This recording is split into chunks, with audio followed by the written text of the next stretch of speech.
War Pugs, the last time we saw anything from Overly Sarcastic Productions, she was talking about Dionysus, the god of wine, parties, and good times. And also insanity. Yeah. So, today we're checking out Aphrodite. Now, I hear some of you thinking, you know, how complicated can Aphrodite be? She's a god. She's a goddess of love, you know, hugs and kisses and good times and other things, you know. But, I mean, if you are above the age of 13, you realize one thing very, very, very easily. Yes, she can be complicated, okay? Ridiculously complicated. If you were above the, like, if you have ever been in a relationship, period, you understand that the person that's set, the goddess that set up the things is going to be ridiculously complicated. Because there's nothing simple. Ever. No. It's a cosmic joke, okay? It should be the easiest thing on the planet, but it was one of the hardest things ever. I'm just saying. No, I don't have somebody staring at me really hard when I say this. At all. Period. No, I'm for real. She's upstairs. Anyhow, Warpugs, Overly Sarcastic Productions, is going to talk to us about Aphrodite and how complicated this... we wish it was less complicated deity can be. Let's get right into it. Warpugs, Overly Sarcastic Productions, link's going to be in the description down below. Please go check them out. They are an awesome channel. Amazing source of knowledge. And it's fun too, you know? It's fun. Let's get into it. So I've talked about a lot of Greek myths on this channel, and I don't know if you guys have noticed, but Aphrodite kind of shows up in a lot of them. It's actually a little weird if you think about it. She's this fickle, temperamental force that just kind of shows up and causes chaos. She's a bit of a ditz who would literally murder people to maintain her OTPs and no-TPs. She's a doting mother, an unfaithful spouse, a benevolent boon granter, and a really sadistic punisher of perceived slights. She's confusing is what she is. What the heck is... She's vindictive. What do you want? Is her deal. So before we go trekking through historical context to try and figure out why she's like this, let's put together everything we know about Aphrodite at this time. Sweet. Aphrodite's most well-known birth story involves her spontaneously arising fully formed from the sea foam kicked up by Ouranos' castrated balls and drifting ashore onto the island of Kythera, which she then made her home. It's God. What?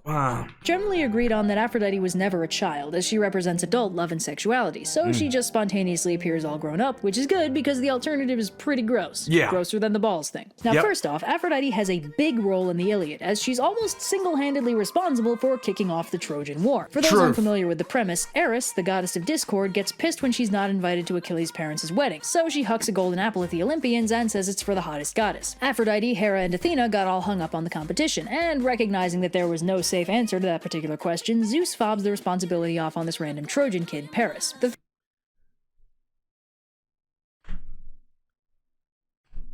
The gods were dicks. What else is there to say? Like, what could you possibly do? Okay, seriously, you're lined up in front of 3 goddesses, and they look at you and like, which one of us is the hottest?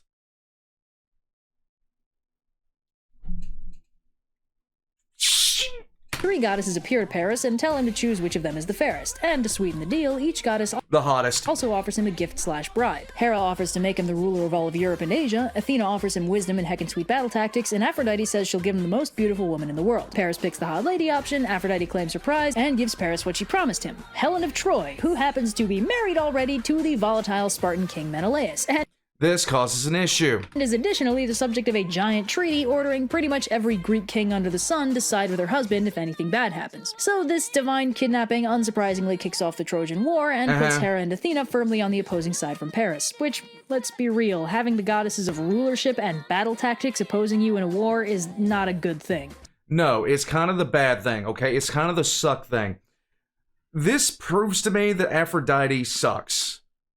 And not in the good way. And the reason behind that is she picked a fight with not 1 but 2 war goddesses. So at this point, Aphrodite has claimed a hottest trophy by throwing a cute couple together with no regard for the potential repercussions and kicked off a war as the direct result. Hooray! Right, this portrays her as flighty and impulsive with a general disregard for consequence. How many exes do I have that fit this criteria? I mean, how many exes do we all have that fit this criteria? Aphrodite plays a major role again in the Aeneid, where she serves as a source of regular divine intervention for her son Aeneas, but Is at one point goaded by Hera into setting up Aeneas with Queen Dido and distracting him from his divine Rome-founding quest in the process. Zeus intervenes, Aeneas leaves Dido, and Dido kills herself as a result. In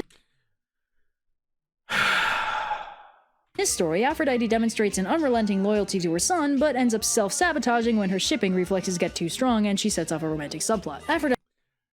My God, this is like, okay, seriously, how many? Let me know if you've dealt with this. I'm just hearing her summarize this crap like this. I am utterly convinced. We have all dated somebody like this before. It's not even a question. Aphrodite's protective mother side comes into focus again in the myth of Eros and Psyche, where her son Eros falls in love with the ludicrously beautiful Psyche, and Aphrodite gets super huffy about it, first sheltering and then imprisoning Eros in her palace, and putting Psyche through deadly trials to try and get rid of her. Let's see. Started the Trojan War to win a popularity contest. Doesn't seem to realize actions have consequences. Unrelentingly loyal to her children. Easily distracted by TPs. Prone to jealousy and spite towards mortals. Am I seeing a trend? Aphrodite is both jealous and ruthless. Her initial dislike of Psyche is prompted by the fact that Psyche's beauty has prompted some locals to start worshipping Psyche instead of Aphrodite, and her many tasks for Psyche seem less prove yourself and more just die already. Aphrodite may be a protective mother, but she's far from a loyal spouse. Right. Though technically married to Hephaestus in most myths, she has a well-known habit of sleeping with Ares, because Hephaestus is all grody from having been thrown off Olympus and hitting every branch on the ugly tree on the way down. So Aphrodite is not big on marital responsibility. She also has a habit of taking mortal lovers she thinks are cute, which is how Aeneas happens. Aphrodite's terrible at managing her own relationships, but she does like helping other people with theirs. In the midst of both Pygmalion and Atalanta, Aphrodite responds to the prayers of a pining dude unlucky in love and blesses him with something to help him. In Atalanta's case, she gives Hippomenes the enchanted golden apples he uses to win the race, and in Pygmalion's case, she brings his statue waifu Galatea to life. But on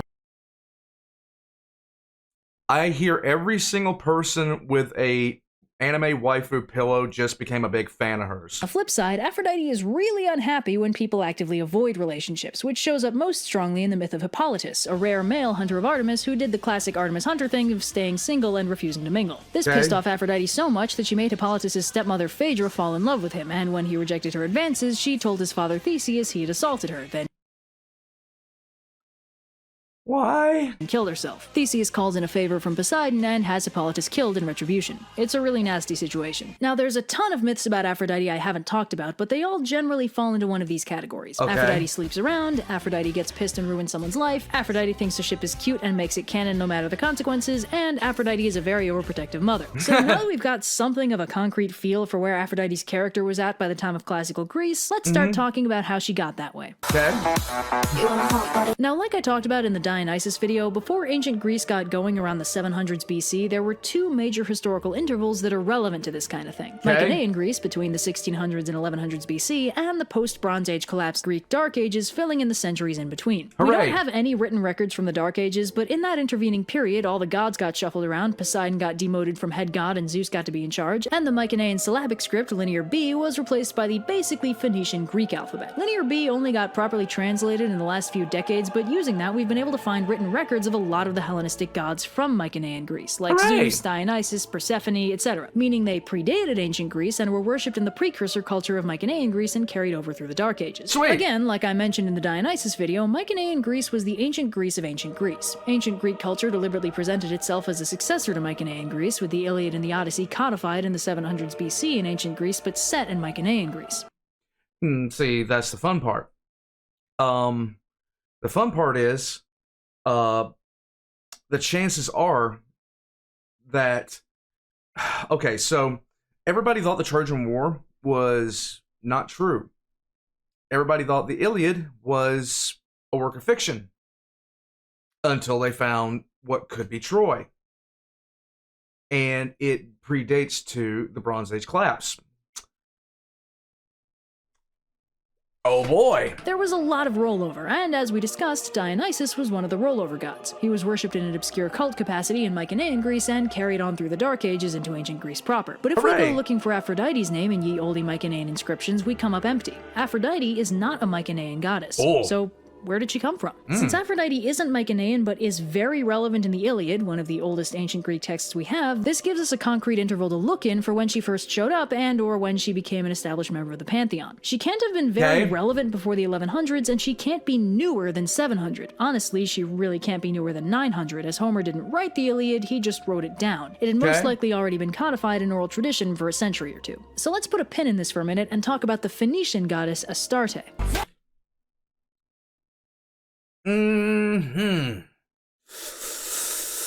Astarte.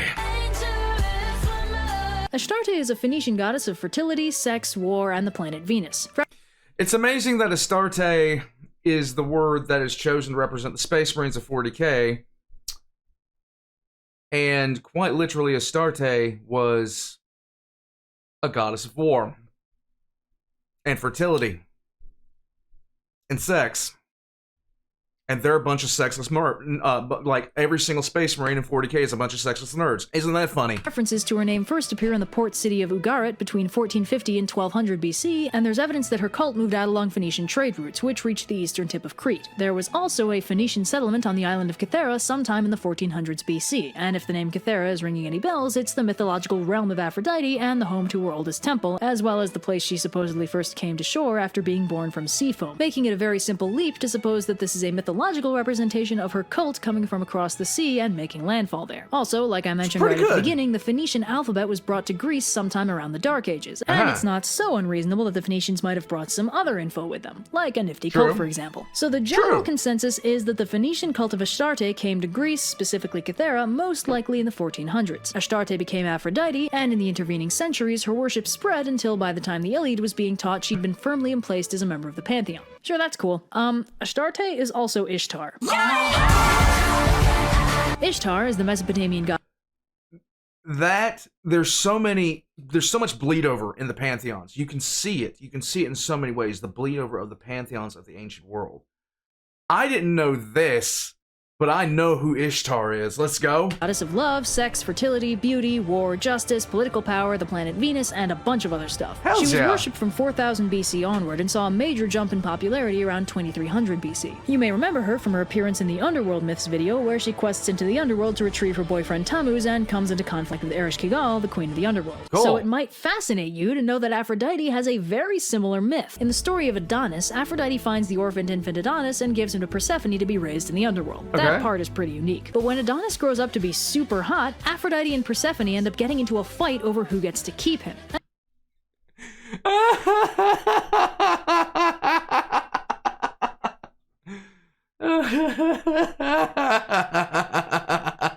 Go figure. And while Persephone has no relation to Ereshkigal, her status as queen of the underworld slots her into the appropriate mythological role perfectly. I'm not crazy, by the way. Tammuz had his own cult, and it got imported to Greece under the name Adonis. This is a legit connection. So Aphrodite, a goddess of sex, love, beauty, and the planet Venus, comes from Astarte, a goddess of all of the above plus war, and Astarte comes from Ishtar, a goddess of all of the above plus justice and power. That's not too crazy. Astarte makes landfall in Cythera when her cult travels up along the trade routes. At this point, we've got a couple questions presenting themselves to us. Where did her cult go next? And if Ishtar and Astarte are so strongly war goddesses, then why is Aphrodite totally not a war goddess? I'll answer both those questions at once. The next place she went was Sparta, and she was absolutely a war goddess.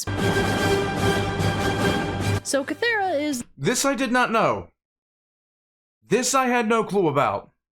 Sweet. This little island right about here-ish. Sparta is about here-ish. Unsurprisingly, given their proximity, Sparta had a habit of intermittently claiming Cythera as a territory, and equally unsurprisingly, some of that OG Phoenician cult attitude seems to have leaked through whenever Sparta was in the area. Sparta is also one of the oldest cities in ancient Greece, so when you put that all together, you get the fact that Sparta pretty much got the first good look at this brand new goddess, and judging by the statues they carved and the way she was worshipped, Aphrodite was a full-on war god back when she first made landfall. Now, unsurprisingly, go figure. Spartans. Go figure. Surprisingly, a goddess of beauty and sex simultaneously being a goddess of war was unlikely to bother the Spartans, because, you know, Spartans. But the rest of Greece didn't seem too keen on the concept. Apparently, it was considered an inherent contradiction in values. The war... Go figure the Spartans would have a thing for muscle mommies. I'm just saying, go figure the Spartans would have a thing for muscle mommies. It's not a surprise to me. It's really not. Like Aphrodite is found almost exclusively on Cythera and in Sparta, and it's worth noting that in the Iliad, Zeus explicitly tells Aphrodite that she doesn't belong on the battlefield, which is the kind of overt character interaction that contemporary writers like to use to make firm political statements on controversial subjects. The fact that it needed to be stated at all implies it might have been something of a debate at the time. Anyway, this warlike Aphrodite, while probably the oldest Aphrodite, isn't the most popular Aphrodite in ancient Greece. As her worship spread, her image changed, which wasn't uncommon, but is still very interesting. But before we go further in that direction to explore how she was worshipped, we gotta talk about two things: mythological inconsistencies and divine epithets. See, here's this problem. Homer and Hesiod were contemporaries, and they both wrote about Aphrodite's birth, but their accounts are contradictory. In the Iliad, Homer says Aphrodite is the daughter of Zeus and the Titaness Dione, but in Hesiod's Theogony, Aphrodite is supposedly the motherless child of Ouranos, born from the sea foam around his severed testicles after Kronos overthrows and castrates him. Also, fun fact, this is an adaptation of another Ishtar myth, where in one Hittite story of her birth, the god Kumarbi overthrows his father, the sky god Anu, and bites off his testicles, then what was it with the ancient world and destroying the junk, okay? Destroying the jewels, can we not? Becomes pregnant with and gives birth to Ishtar. I don't want to know the logistics of that. Was Ishtar a butt baby? Amazingly, the bath bomb ball sack is the less disturbing version of the legend. Yes. Anyway, obviously these birth stories disagree. So what's an ancient Greek philosopher to do to resolve the conflict? Well, if you're Socrates, Plato, or Xenophon philosophizing in the 300s to 400s BC, you solve the problem by codifying two distinct Aphrodites. This is where the epithets come in. A little bit of Monica in my life. Now, most gods have epithets. Pallas Athena and Phoebus Apollo are well-known examples. And most gods also had regional epithets, where in specific areas they'd have these epithets appended to the deity's name to describe what capacity they were being worshipped in. Consider Hera Alexandros, an epithet meaning defender of men only used in Sicyon that reflects a side of Hera that's very rarely seen in the general narrative. Anyway, in Aphrodite's case, she had three major epithets that, instead of being regional variants, almost got treated as three distinct gods. The first of those is Aphrodite Aria, the warlike Aphrodite worshipped in Sparta and to a certain extent Cythera. The others are two of a pair, Aphrodite Urania and Aphrodite Pandemos. See, that whole contradictory Aphrodite birth story thing seems like it should be a real pain in the butt, but it actually lent itself well to an elegant solution to a few problems with Aphrodite. As we've already covered, Aphrodite is not the most internally consistent character personality-wise. Sometimes she's benevolent and kind, sometimes she's Alright, let's rewind that. to an elegant solution to a few problems with Aphrodite. As we've Okay, so Aphrodite, here we go. Joyous, beautiful love versus maddening lust, loving mother versus adulterous spouse, generous boon granter versus cruel and spiteful, a lifetime of love versus a disastrous fling, grants love and happiness versus utterly selfish. I like seriously, we're not beating the allegations here. We're really not beating the allegations. Okay? We're just not. If you haven't dated a girl like this before, you don't want to. already covered, Aphrodite is not the most internally consistent. And I know you women out there are looking at the screen like men are the same way. Yes, some men are the same way. So don't y'all even don't y'all think that I'm leaving y'all out of this, because y'all damn well know what I'm talking about with this, okay? Y'all don't want to deal with this. Y'all just don't want to deal with this. Period. Nobody wants to deal with this. This is consistent character personality-wise. Sometimes she's benevolent and kind, sometimes she's petty and cruel. This is not unexpected from a divine representation of something as fickle and potentially both amazing and thoroughly miserable as love, but a lot of 5th and 4th century BC philosophers weren't content with Aphrodite being a sort of nebulous, internally inconsistent entity. They wanted something concrete, so they split her in half.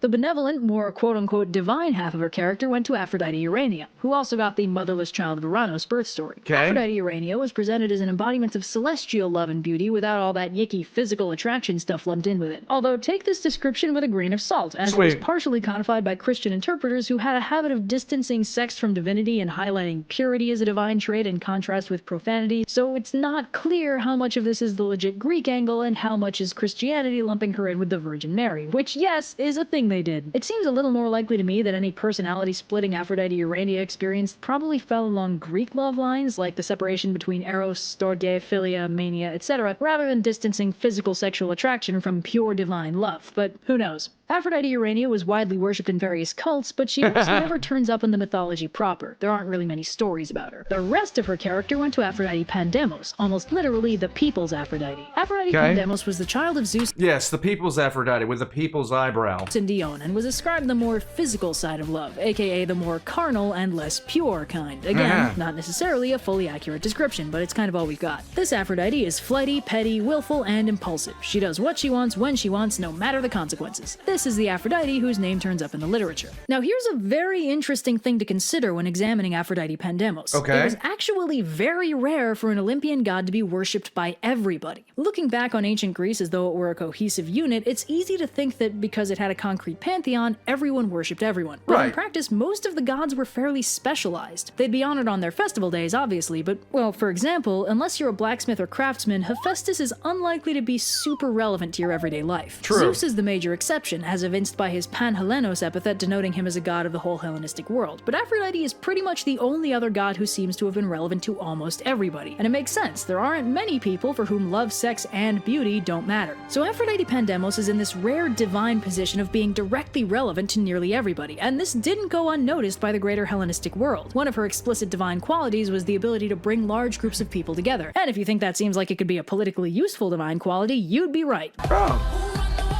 Aphrodite Pandemos' everyman appeal was mythically leveraged by Theseus during the founding of Athens, as he used her influence to unite scattered and disconnected townships under one banner. Aphrodite Pandemos was worshipped in Athens as a result, but her pseudo-leadership position didn't end there. See, around the 200s BC, a little something called the Roman Empire started getting really important. And in case you forgot, just a tiny bit, guys. Aphrodite's son Aeneas was pretty instrumental to that whole debacle, mythically speaking. And that means Aphrodite, or Venus as the Romans called her, syncretizing her with a local small-time fertility goddess, was from a certain perspective the mother of Rome itself, known as Venus Genetrix. Julius Caesar was big into the cult of Venus and even claimed to be descended from Aeneas himself. So suddenly, Venus has all this motherhood symbolism attached to her, along with a lot of political clout. And this flowed backwards from Venus's characterization to Aphrodite, who the Greeks began portraying with maternal symbolism as well as rather more militaristic and political clout than she'd had before. This is also around the time that Eros began to be portrayed as her son. In earlier myths, he was one of her attendants, but they weren't outright related until it began to fit her new image. Aphrodite's mythical role as protective mother was firmly established around this time, and since Rome was also in the process of eating Egypt, she was occasionally syncretized with Isis and Hathor, both goddesses with themes of motherhood, fertility, and political power. Aphrodite ended up with a lot of political and military clout pretty much by accident. A few centuries down the line, in roughly the 300s AD, Rome decided it didn't like paganism anymore and kinda threw Aphrodite and all her icky sex symbolism under the bus, wrecking a few of her temples. But you're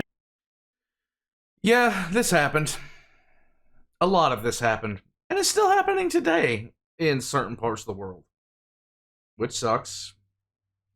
Really sucks. not fooling me, Rome. We both know Genetrix knows best. Gotta say, I do think it's really interesting that even though Aphrodite had her Ishtar-based war connections pretty aggressively stripped away when she arrived in Greece, she still ended up kind of gaining them back through Rome, and also made her debut in the first place by being directly responsible for the biggest war in Greek mytho-history. I guess you can take the war out of the goddess, but you can't take the goddess out of the war. True.